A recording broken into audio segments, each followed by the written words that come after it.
Where the Red Fern Grows: The Story of Two Dogs and a Boy by Wilson Rawls. Chapter 1. When I left my office that beautiful spring day, I had no idea what was in store for me. To begin with, everything was too perfect for anything unusual to happen. It was one of those days when a man feels good, feels like speaking to his neighbor, is glad to live in a country like ours, and proud of his government.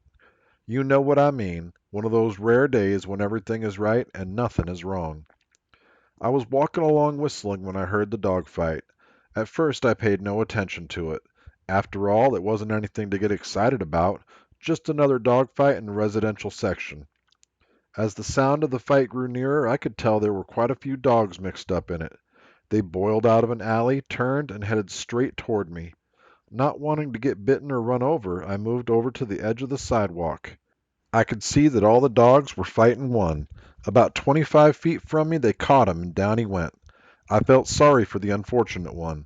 I knew if something wasn't done quickly, the sanitation department would have to pick up a dead dog. I was trying to make up my mind to help when I got a surprise. Up out of that snarling, growling, slashing mass reared an old red-bone hound. For a second I saw him. I caught my breath. I couldn't believe what I had seen. Twisting and slashing, he fought his way through the pack and backed up under the low branches of a hedge. Growling and snarling, they formed a half-moon circle around him. A big bird dog, bolder than the others, darted in. The hedge shook as he tangled with the hound. He came out so fast he fell over backwards. I saw that his right ear was split wide open. It was too much for him, and he took off down the street, squalling like a scalded cat. A big, ugly cur tried his luck. He didn't get off so easy. He came out with his left shoulder laid open to the bone. He sat down on his rear and let the world know that he had been hurt. By this time, my fighting blood was boiling. It's hard for a man to stand and watch an old hound fight against such odds, especially if that man has memories in his heart like I had in mine. I had seen the time when an old hound like that had given his life so that I might live. Taking off my coat, I waded in. My yelling and scolding didn't have much effect, but the swinging coat did. The dogs scattered and left. Down on my knees, I peered back under the hedge. The hound was still mad. He growled at me and showed his teeth. I knew it wasn't his nature to fight a man. In a soft voice, I started talking to him. "Come on, boy," I said. "It's all right. I'm your friend. Come on now." The fighting fire slowly left his eyes. He bowed his head and his long red tail started thumping the ground. I kept coaxing. On his stomach, an inch at a time, he came to me and laid his head in my hand. I almost cried at what I saw. His coat was dirty and mud-caked. His skin was stretched drum-tight over his bony frame. The knotty joints of his hips and shoulders stood out a good 3 inches from his body. I could tell he was starved. I couldn't figure it out. He didn't belong in town. He was far out of place with the boxers, poodles, bird dogs, and other breeds of town dogs. He belonged in the country. He was a hunting hound. I raised one of his paws. There I read the story. The pads were worn down slick as the rind on an apple. I knew you had come a long way, and no doubt had a long way to go. Around his neck was a crude collar.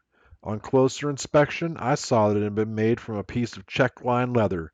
2 holes had been punched in each end, and the ends were laced together with baling wire. As I turned the collar with my finger, I saw something else. There, scratched deep in the tough leather, was the name Buddy. I guessed that the crude scribbly letters had probably been written by a little boy. It's strange indeed how memories can lie dormant in a man's mind for so many years, yet those memories can be awakened and brought forth fresh and new just by something you've seen or something you've heard or the sight of an old familiar face. What I saw in the warm gray eyes of the friendly hound brought back wonderful memories. To show my gratitude, I took hold of his collar and said, "Come on, boy, let's go home and get something to eat." He seemed to understand that he had found a friend. He came willingly. I gave him a bath and rubbed all the soreness from his muscles. He drank quarts of warm milk and ate all the meat I had in the house. I hurried down to the store and bought more. He ate until he was satisfied. He slept all that night and most of the next day. Late in the afternoon he grew restless. I told him I understood, and as soon as it was dark he could be on his way. I figured he had a much better chance if he left town at night. That evening, a little after sundown, I opened the back gate. He walked out, stopped, turned around, and looked at me. He thanked me by wagging his tail. With tears in my eyes, said, "You're more than welcome, old fellow. In fact, you could have stayed here as long as you wanted to." He whined and licked my hand. I was wondering which way he would go. With one final whimper, he turned and headed east. I couldn't help smiling as I watched him trot down the alley. I noticed the way his hindquarters shifted over to the right, never in line with the front, yet always in perfect rhythm. His long ears flopped up and down, keeping time with the jogging motion of his body. Yes, they were all there, the unmistakable marks of a hunting hound. Where the alley emptied into the street, he stopped and looked back. I waved my hand. As I watched him disappear in the twilight shadows, I whispered these words: "Goodbye, old fellow. Good luck and good hunting." I didn't have to let him go. I could have kept him in my backyard.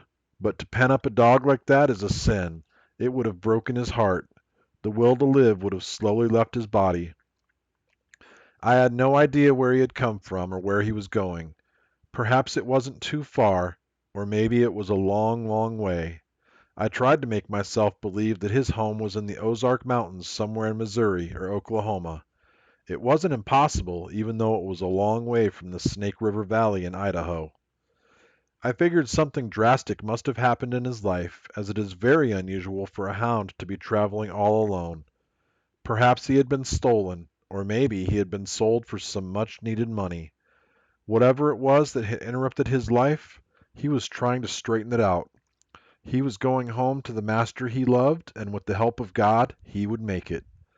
To him it made no difference how long the road, or how rough or rocky. His old red feet would keep jogging along, on, mile after mile. There would be no crying or giving up. When his feet grew tired and weary, he would curl up in the weeds and rest. Water from a rain puddle or a mountain stream would quench his thirst and cool his hot, dry throat. Food found along the highway or the offerings from a friendly hand would ease the pangs of hunger. Through the rains, the snows, or the desert heat, he would jog along, never looking back. Some morning he would be found curled up on the front porch. The long journey would be over. He would be home. There would be a lot of tail wagging and a few whimpering cries. His warm, moist tongue would caress the hand of his master. All would be forgiven. Once again the lights would shine in his dog's world. His heart would be happy. After my friend had disappeared in the darkness, I stood and stared at the empty alley. A strange feeling came over me. At first I thought I was lonely or sad, but I realized that wasn't it at all. The feeling was a wonderful one. Although the old hound had no way of knowing, he had stirred memories, and what priceless treasures they were. Memories of my boyhood days, an old KC baking powder can, and two little red hounds. Memories of a wonderful love, unselfish devotion, and death in its saddest form. As I turned to enter my yard, I started to lock the gate, and then I thought, no, I'll leave it open. He might come back. I was about halfway to the house when a cool breeze drifted down from the rugged Tetons. It had a bite in it, and goose pimples jumped out on my skin. I stopped at the woodshed and picked up several sticks of wood. I didn't turn on any lights on entering the house. The dark, quiet atmosphere was a perfect setting for the mood I was in. I built a fire in the fireplace and pulled up my favorite rocker. As I sat there in the silence, the fire grew larger. It crackled and popped. Firelight shadows began to shimmer and dance around the room. The warm, comfortable heat felt good. I struck a match to light my pipe. As I did, two beautiful cups gleamed from the mantel. I held the match up so I could get a better look. There they were, sitting side by side. One was large, with long, upright handles that stood out like wings on a mourning dove. The highly polished surface gleamed and glistened with a golden sheen. The other was smaller and made of silver. It was neat and trim, and sparkled like a white star in the heavens. I got up and took them down. There was a story in those cups, a story that went back more than a half century. As I caressed the smooth surfaces, my mind drifted back through the years, back to my boyhood days. How wonderful the memories were. Piece by piece, the story unfolded.